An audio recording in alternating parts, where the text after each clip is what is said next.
Early cars were not for the masses. Early on, as cars got better and more powerful, they became the plaything of the wealthier people. Before the elite were being chauffeured around in their gasoline-powered Benzes, another auto could be heard chugging through the countryside.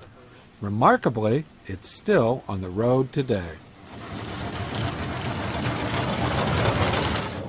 This unusual motorized vehicle can sometimes be found puffing along the English countryside near Cambridge.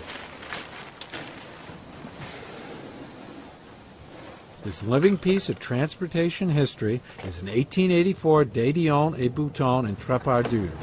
It was called a personal steam carriage, but it's more closely related to the locomotive than your family sedan. This relic holds a distinguished place in automotive history.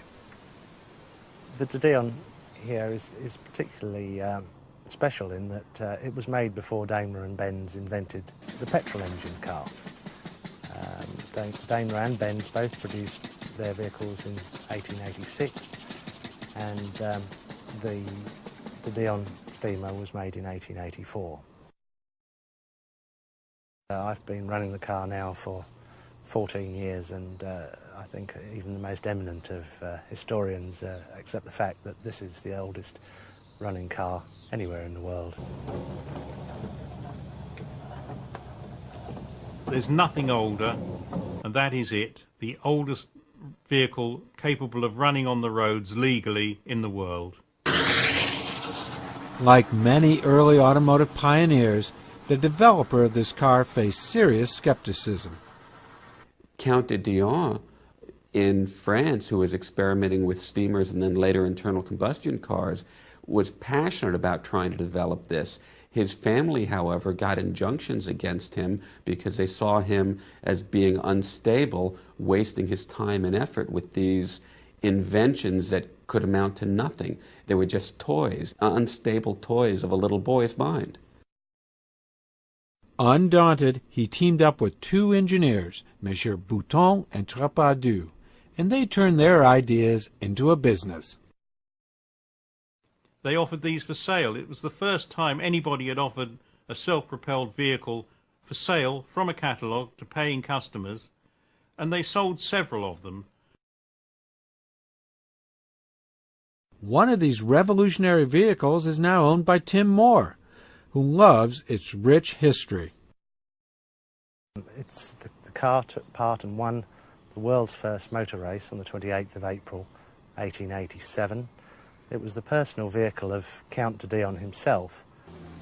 Moore purchased the car in France and had to secure permission from the French government to export his steam-powered treasure. He was then faced with the challenge of learning how to drive it. When I first got the car home, the first problem was that I knew nothing about steam. So a great deal of research went into discovering how it might have worked. Well, of course, you have to forget everything you ever knew about driving a modern car. With no gas pedal or foot brake, his hands are in constant motion in order to keep the car running. Whilst it's demanding to drive, the fact that it goes as well as it does is really just a fantastic achievement. It's a real historical milestone that an inanimate object could be made to move in the way that it does. The Dédion is capable of reaching 37 miles per hour, much faster than a horse-drawn carriage.